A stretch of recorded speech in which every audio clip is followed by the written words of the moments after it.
नमस्कार, आप देख रहे हैं भारत अपडेट। मैं हूं आपके साथ सौम्या अवस्थी। चलिए बुलेटिन की शुरुआत करेंगे जहां अयोध्या राम मंदिर ट्रस्ट ने अहम बैठक की है। एक धार्मिक समिति का गठन किया गया है। गोविंद गिरी की अध्यक्षता में समिति गठित की गई। 5 संतों को मंदिर का धार्मिक कार्य सौंपा गया। पूरा धार्मिक कार्य 5 संतों को सौंपा गया। तो गोविंद गिरी की अध्यक्षता में समिति गठित की गई है। बड़ी जानकारी आपको दे रहे हैं जहां राम मंदिर ट्रस्ट ने ये अहम बैठक की है और इस बैठक में कई बड़े फैसले होने की उम्मीद लगाई जा रही थी। वहीं अब 5 संतों को पूरा कार्यभार सौंपा गया है। धार्मिक समिति का गठन किया गया। गोविंद गिरी की अध्यक्षता में समिति का गठन किया गया और 5 संतों को पूरा कार्यभार सौंपा गया है। धार्मिक कार्य जो भी होगा, मंदिर से जुड़ा हुआ जो भी कार्य होगा, वो इन 5 संतों की देखरेख में किया जाएगा। तो ये पूरी एक नोटिस जारी किया गया है।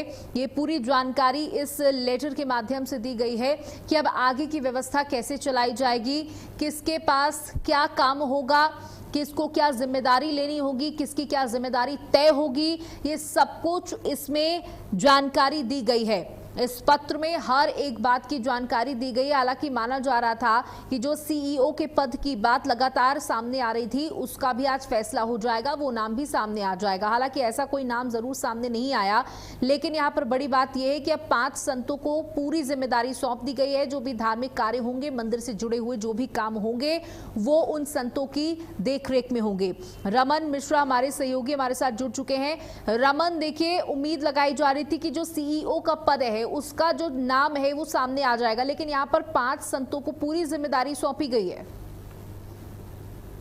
आपको बता दें जो आज राम जन्मभूमि सेवा ट्रस्ट की बैठक थी, वो बहुत ही अहम बैठक थी क्योंकि राम मंदिर चंदा चोरी मामले के बाद में दूसरी बड़ी बैठक थी। और इस बैठक में सबसे मुख्य तौर पे माना जा रहा था कि जो महासचिव का पद था और एक और ट्रस्टी का पद था, उस पर चर्चा होगी और नामों की घोषणा भी हो सकती है और साथ में नए सीईओ की नाम की भी घोषणा हो सकती है। लेकिन अभी इन सब चीजों को लेकर विराम लग गया क्योंकि बैठक में के बाद में जब प्रेस नोट जारी हुआ तो उसमें ये बताया गया कि मुख्यतः 4 मुद्दों पर चर्चा हुई, जिसमें कि सबसे जो अहम मुद्दा था वो जो रिक्त स्थान है महासचिव और दो ट्रस्टी के पद को भरे जाने का, उस पर विचार विमर्श हुआ।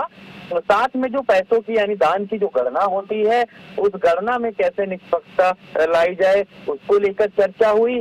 और साथ में आपको बता दें कि सीईओ आपको एसबीआई से जो एमयू साइन हुआ है उसको लेकर भी चर्चा हुई और सीईओ की नियुक्ति को लेकर भी चर्चा हुई कि कैसे, क्योंकि 2300 से ज्यादा आवेदन आ गए हैं सीईओ पद के लिए।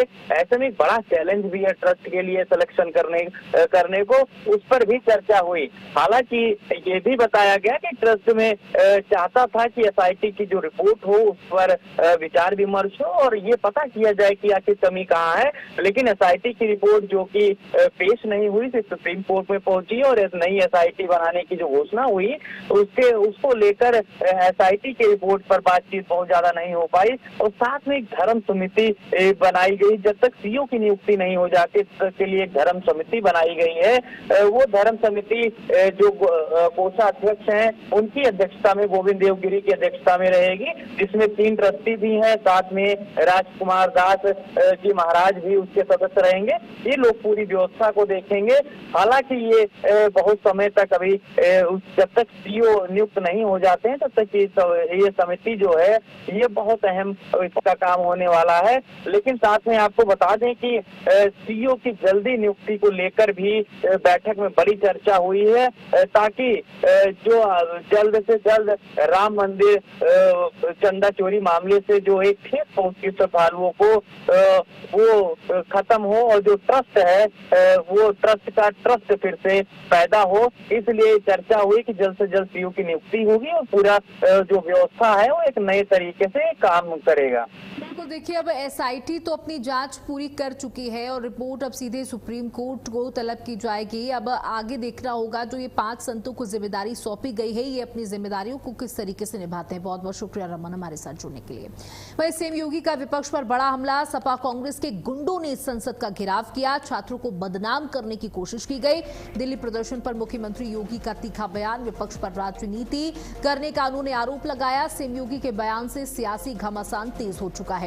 समाजवादी पार्टी कांग्रेस के गुंडों ने संसद का घेराव किया है। उत्तर प्रदेश के मुख्यमंत्री योगी आदित्यनाथ ने विपक्ष पर तीखा हमला बोला।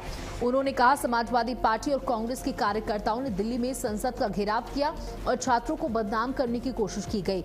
मुख्यमंत्री का आरोप यह भी है कि विपक्ष राजनीतिक लाभ के लिए छात्र मुद्दों का इस्तेमाल कर रहा है। उनके इस बयान के बाद सियासी बयानबाजियां और तेज होने की संभावना है।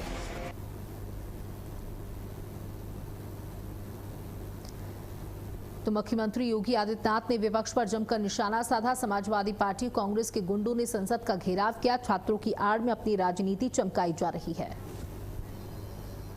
को पता नहीं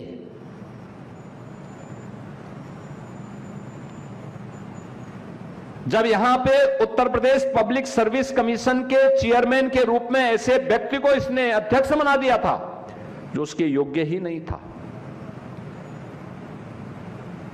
और जब उसके समय में एसडीएम की भर्ती होनी थी, 86 भर्ती होनी थी, 86 में से 56 एक जाति विशेष के समाजवादी पार्टी ने सिलेक्ट कर दिए। टॉप कौन किया था? जो हाई स्कूल में 3rd डिवीजन, इंटरमीडिएट में 3rd डिवीजन, वह टॉप कर गया।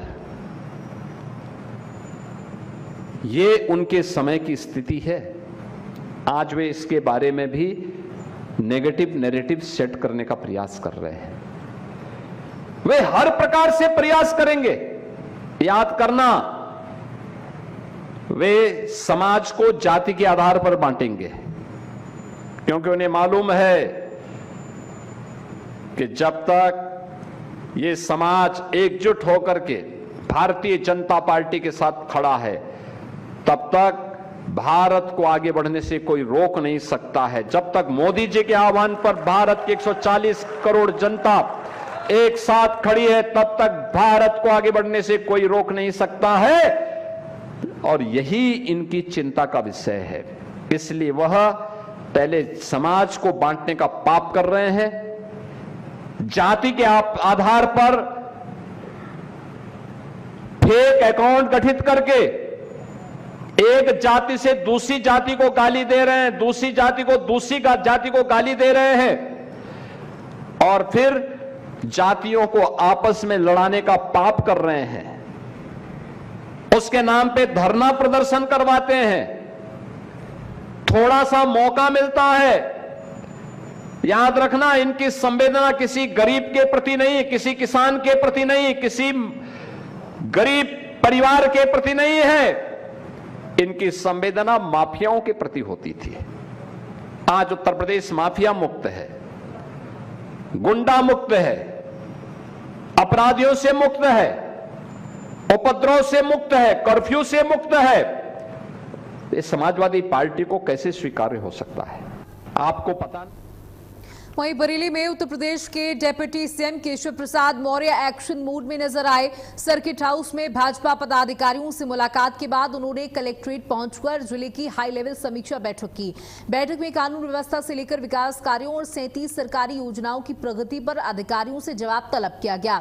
बैठक में डीएम, एसएसपी समेत सभी प्रमुख विभागों के अधिकारी मौजूद रहे। अधिकारियों से योजनाओं की भौतिक और वित्तीय प्रगति, बजट खर्च और लाभार्थियों की जानकारी मांगी गई। डिप्टी सीएम ने समय सीमा के बावजूद अधूरी परियोजनाओं पर अधिकारियों से जवाब मांगा और लक्ष्य से पीछे चल रहे विभागों को काम में तेजी लाने के निर्देश दिए। इसी के साथ जनवरी 2026 से उप मुख्यमंत्री कार्यालय में प्राप्त शिकायत के निस्तारण की भी समीक्षा की गई।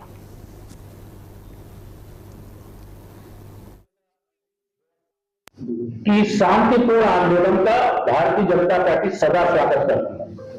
आंदोलन की आड़ में कोई कानून व्यवस्था को बिगाड़ने की कोशिश करेगा, पुलिस पर हमला करने की कोशिश करेगा, व्यवस्था को छिन्न भिन्न करने की कोशिश करेगा, तो कानूनी कार्रवाई जरूरी हो जाती है।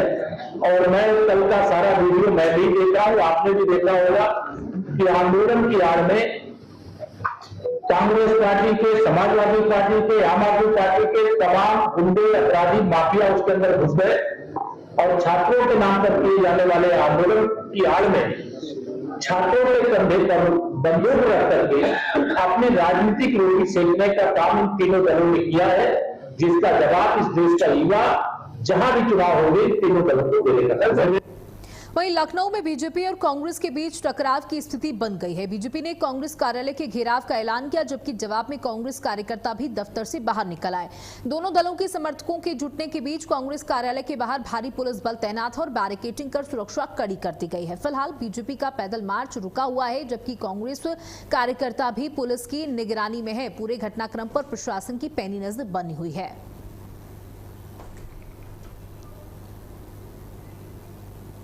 लखनऊ में बीजेपी कांग्रेस के प्रदर्शन पर यूपी बीजेवाईएम यानी कि भारतीय जनता युवा मोर्चा अध्यक्ष रोहित मिश्रा से भारत अपडेट ने खास बातचीत किया। आइए सुनते हैं उन्होंने क्या कुछ कहा।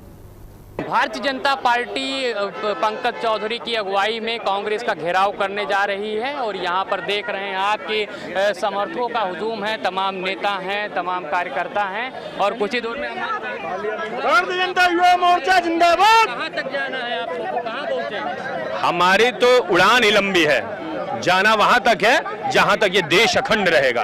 उसी की भावना को आगे लेके, और अभी की अगर आप बात करेंगे तो आदरणीय प्रदेश अध्यक्ष जी निकल रहे हैं, हम तो उनके पीछे चलने वाले लोग हैं उस विचार के, जहां तक कहेंगे वहां तक जाएंगे। कह रहे हैं कि आप लोग मुद्दा बदल रहे हैं, मुद्दा कुछ और था छात्रों का, आप लोग मुद्दा देश का बना रहे हैं। देश का ही मुद्दा था, ये छात्र नहीं कह रहा है कि इस देश को बांग्लादेश बना देंगे, इस देश को नेपाल बना देंगे। ये इनके चंटू मंटू ही कह रहे हैं कि इस देश को बांटने की बात कर रहे हैं। हम हमेशा छात्रों के हितैषी रहे हैं, आज भी हैं, भविष्य में भी रहेंगे। जिस परीक्षा के मुद्दे को लेकर ये वहां बैठे, वो अनुमति हमने दी, वो जगह हमने दी, वो समय हमने दिया और वो रिजल्ट भी हम ही दे दिए। उसके बाद जब इन्हें लगा कि इनकी दाल नहीं गल रही है तो अब ये नया शिगुफा लेके निकले। विपक्ष का कहना है कि जिस तरीके से धर्मेंद्र प्रधान को लेकर प्रेम भारतीय जनता पार्टी का खत्म नहीं हो रहा, क्या कहना है? हमारा किसी के प्रति द्वेष है ही नहीं, हम तो हर व्यक्ति से प्रेम करते हैं, वो धर्मेंद्र प्रधान जी हो या कोई हो। यहाँ का एक छोटा सा कार्यकर्ता भी, हम उससे भी वही प्रेम करते हैं, देश का हर नागरिक उससे भी वही प्रेम करते हैं। जवाबदेही तय होनी चाहिए। तो सुना आपने, हमारे साथ भारतीय जनता पार्टी युवा मोर्चा के प्रदेश अध्यक्ष रोहित मिश्रा थे, जिनका साफ कहना है कि जिस तरीके से गलत रास्ते पर आंदोलन को लेकर जाया गया, प्रधानमंत्री आवास को घेरा गया, ये सरासर गलत है और देश के लिए एक खतरे के रूप में है। और बात रही जो कांग्रेस में महिलाएं खड़ी हुई हैं, उनका हम सम्मान करेंगे, प्रणाम करेंगे और एक विरोध प्रदर्शन करेंगे। कैमरामैन गौरव के साथ रोहित मिश्रा, भारत अपडेट। मेरठ के चौधरी चरण सिंह विश्वविद्यालय का 38वें दीक्षांत समारोह आयोजित किया गया। राज्यपाल आनंदीबेन पटेल ने मुख्य अतिथि के रूप में शिरकत की। उन्होंने विश्वविद्यालय के 199 मेधावी छात्र छात्राओं को स्वर्ण पदक प्रदान कर उनका उत्साहवर्धन किया। साथ ही विश्वविद्यालयों के हॉस्टलों में पनप रहे नशे के कारोबार पर गहरा आक्रोश, चिंता व्यक्त की। युवाओं को नशे के दलदल से दूर रहने की हिदायत देते हुए राज्यपाल ने कहा कि नशा कभी भी किसी समस्या का समाधान नहीं हो सकता। मेरा नाम पलक तोमर है और मुझे एमए इंग्लिश में डबल गोल्ड मेडल मिला है और इससे पहले मैंने बीएड करा था और मतलब मेरे को बहुत ज्यादा खुशी हुई। तैयारी कर रहा है 2 इयर्स। मुझे मास्टर ऑफ एजुकेशन में आज 2 गोल्ड मेडल मिले हैं, एक संतोष जगत सिंह स्वर्ण पदक और एक कुलपति स्वर्ण पदक।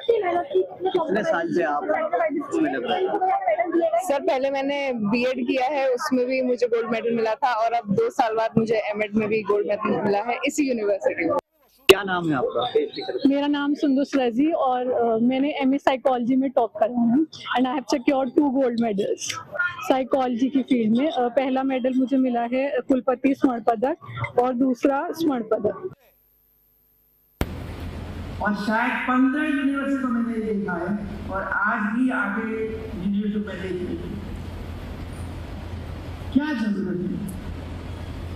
फोटो खींचकर बनाए, डीसी को भी दिखाया, हॉस्टल का प्रबंधन को भी दिखाया। देखो ये आपके युवा नशे से ग्रस्त है, क्या देश की सेवा करेंगे? बाहर से ड्रग आ रहा है, बाहर से खाना मंगवा दे, इसमें ड्रग आता है। कभी सोचा आपने? आपकी माँ, आपके पिता उत्तर प्रदेश को बायो एनर्जी और स्वच्छ ऊर्जा के क्षेत्र में देश का अग्रणी राज्य बनाने की दिशा में आईबेट एक्सपो 2026 की तैयारियों को लेकर उच्च स्तरीय स्टेक होल्डर बैठक आयोजित की गई। नगर विकास एवं ऊर्जा मंत्री ए.के. शर्मा ने बैठक की अध्यक्षता की। बैठक में आयोजन की रूपरेखा, निवेश संभावनाओं, उद्योग सहभागिता और विभिन्न विभागों के बीच समन्वय की व्यापक समीक्षा की गई। बैठक में मुख्यमंत्री के सलाहकार अवनीश अवस्थी, अपर मुख्य सचिव ऊर्जा आशीष गोयल, उपनीडा के निदेशक रविंद्र सिंह, सचिव पंकज सिंह, विभिन्न विभागों के वरिष्ठ अधिकारी, उद्योग जगत के प्रतिनिधि, मन बायो एनर्जी क्षेत्र से जुड़े विशेषज्ञ, स्टेक होल्डर्स उपस्थित रहे। ए.के. शर्मा ने सभी विभागों, उद्योग संगठनों और स्टेक होल्डर्स से समन्वित प्रयास करके आयोजन को ऐतिहासिक और सफल बनाने का आह्वान किया।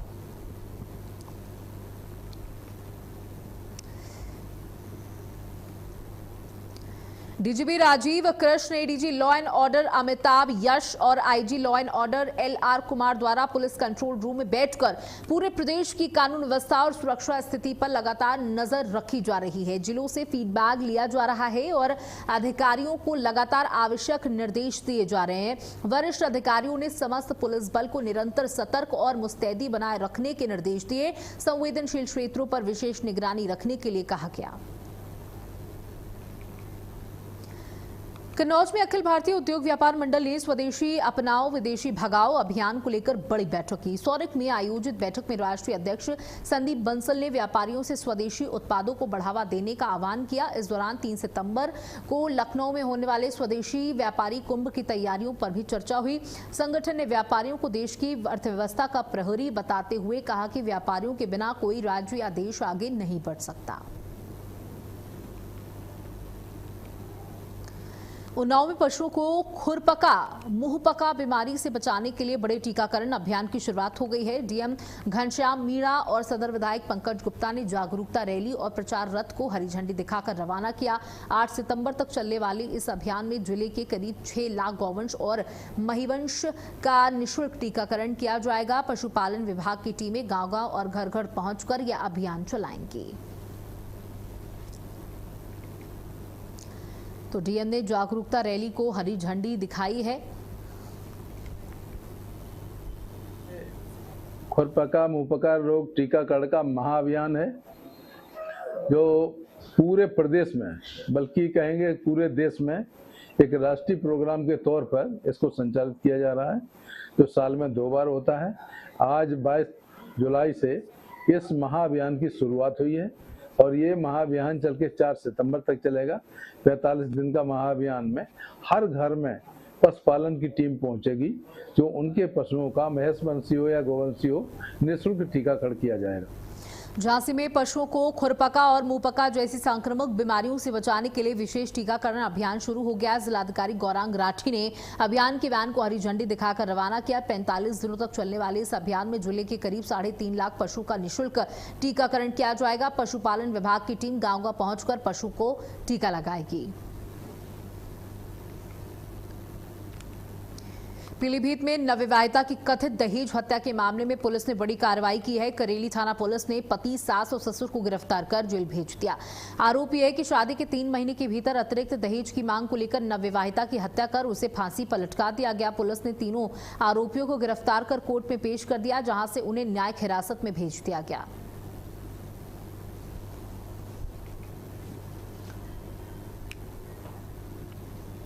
कानपुर पुलिस ने साइबर ठगी के बड़े नेटवर्क का खुलासा करते हुए 50-50 हजार रुपए के 2 इनामी बदमाशों को गिरफ्तार कर लिया।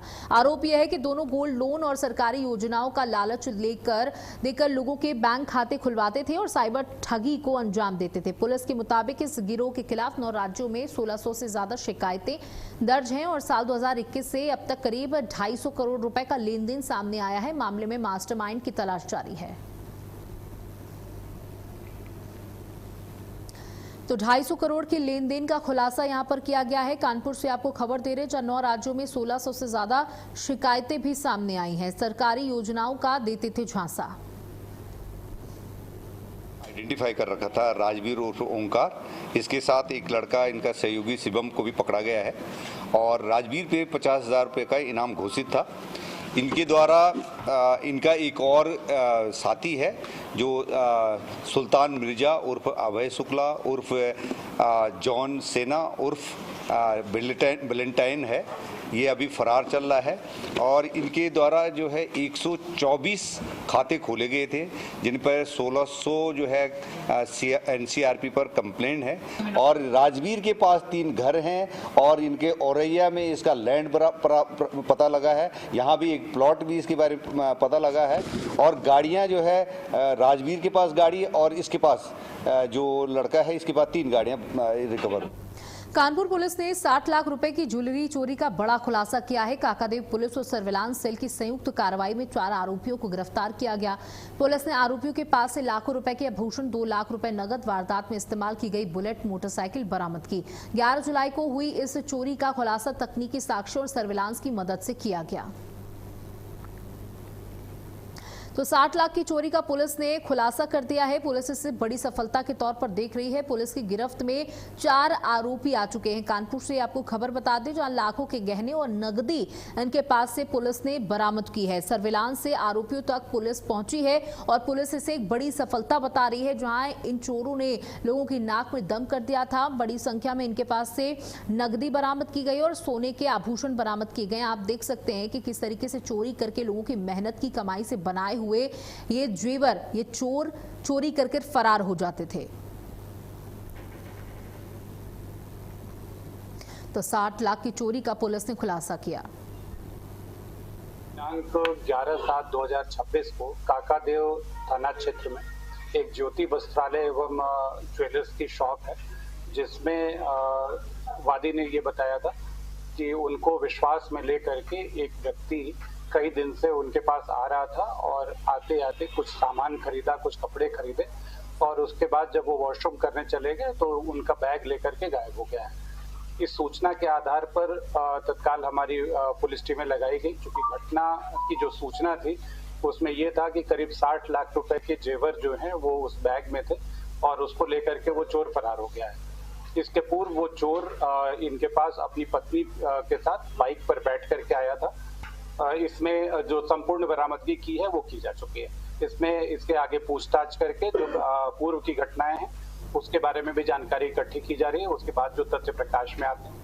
झांसी में तेज रफ्तार की कहर देखने को मिला। गुरसायर क्षेत्र के बड़वार बस स्टैंड के पास एक तेज रफ्तार डंपर ने बाइक सवार को कुचल दिया, जिससे उसकी मौके पर ही दर्दनाक मौत हो गई। हादसे की सूचना पर पुलिस मौके पर पहुंची, शव को पोस्टमार्टम के लिए भेजा और डंपर को कब्जे में लेकर जांच शुरू कर दी। मृतक गांव-गांव घूमकर सामान बेचकर परिवार का पालन पोषण करता था। और इसी के साथ बुलेटिन में इतना ही। नमस्कार।